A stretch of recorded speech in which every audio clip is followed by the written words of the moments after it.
আসসালামু আলাইকুম এভরিওয়ান, আমার চ্যানেল শখের জীবনে তোমাদের সবাইকে স্বাগতম। জানি তোমরা অধীর আগ্রহে বসে আছো আমি কবে মিনি কিচেনের ফুল ভিডিও দিব, তাই তোমাদের অপেক্ষার অবসান ঘটিয়ে আজকে আমি চলে আসলাম মিনি কিচেনের ফুল ভিডিও নিয়ে। তো চলো শুরু করা যাক। মিনি কিচেনের নাম নিলেই মনে হয় প্রথমে একটি উনুনের কথা, তাই না? তো আমি প্রথমে একটি উনুন বানাতে বসে পড়লাম।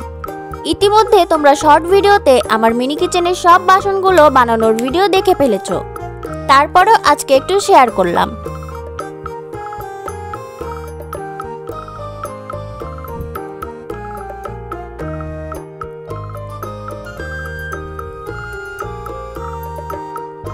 উনুনের পরে এখন একটি পাতিল বানাবো। পাতিল কিভাবে বানাতে হয় তোমরা তো শর্ট ভিডিওতে দেখেই নিয়েছো।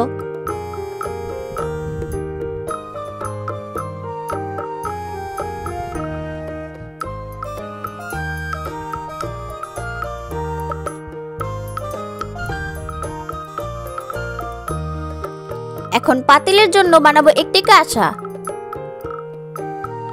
এরপরে আরেকটি পাতিল বানাবো, এটির নাম হচ্ছে ডিস্কো পাতিল।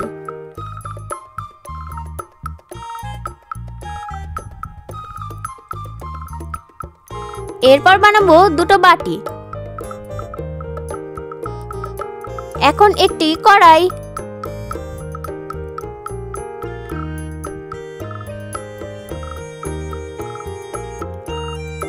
কড়াইয়ের জন্য ঢাকনা না বানালে কি হয়, তাই বসে পড়লাম ঢাকনা বানাতে।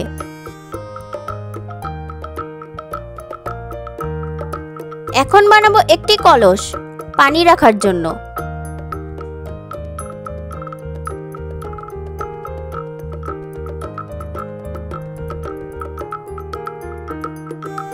এখন বানাবো দুটো থালা।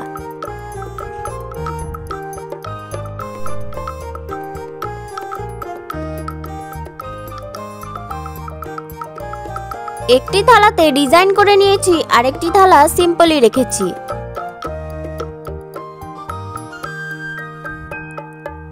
দুটো থালা রেডি। এখন বানাবো একটি গ্লাস।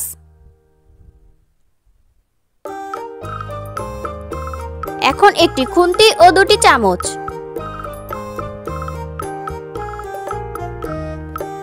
খুন্তি সহ দুটো চামচ রেডি। এখন বানাবো একটি রুটি ভাজা তাওয়া।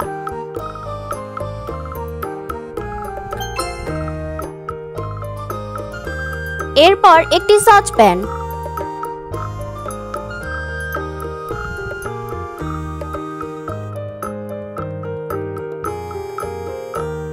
সসপ্যানের জন্য একটি ঢাকনা।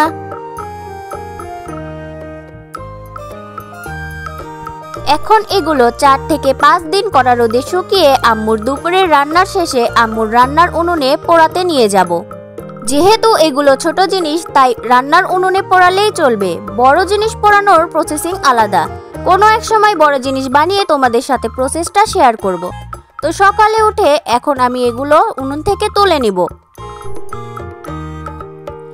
সবকিছু তো ঠিকঠাক মতোই পড়েছে, কিন্তু একটি চামচ ভেঙে গেছে আর সসপ্যানের ঢাকনায় দেখলাম ফাটল ধরেছে। তো পরে না হয় কোনো এক সময় এই দুটি বানিয়ে নেব।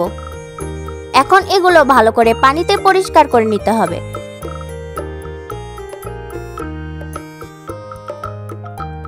সসপ্যানের ঢাকনাতে তো ফাটল ধরেছিল, এখন এগুলো পরিষ্কার করতে যাওয়ার সময় ভেঙেই গেছে। এখন ভালোভাবে রোদে শুকিয়ে নিয়ে রং করতে বসে পড়লাম।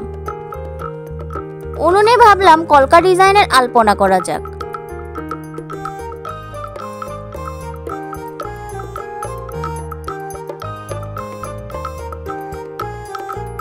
সবগুলো বাসনে প্রথমে প্রাইমার অ্যাপ্লাই করে নিয়ে এরপরে লাল কালার দিয়ে কভার করে সাদা কালার দিয়ে কলকা ডিজাইন করে নিব।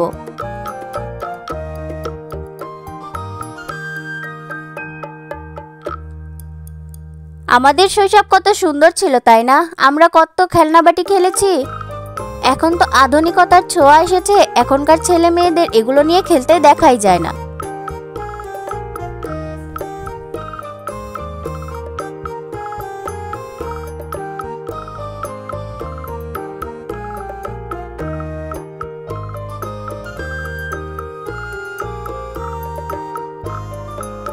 এগুলো তো একদিন রান্না করে তোমাদের সাথে শেয়ার করব। তোমরা কমেন্টে বলে যেও কি রান্না করা যায়।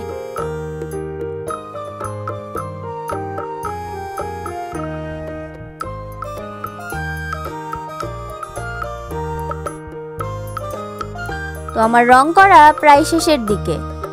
সব কিছুতেই রং করেছি, শুধু পাতিলের কাঁসা ও একটি খুন্তি আর চামচ রং করিনি।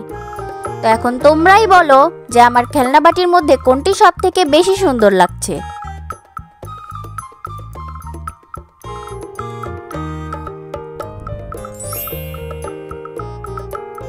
যাই হোক, এই ভিডিওটি ভালো লাগলে এই ভিডিওতে লাইক দিয়ে চ্যানেলটি সাবস্ক্রাইব করতে যেন ভুলো না।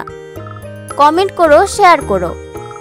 সবাই ভালো থাকো, সুস্থ থাকো। আল্লাহ হাফেজ।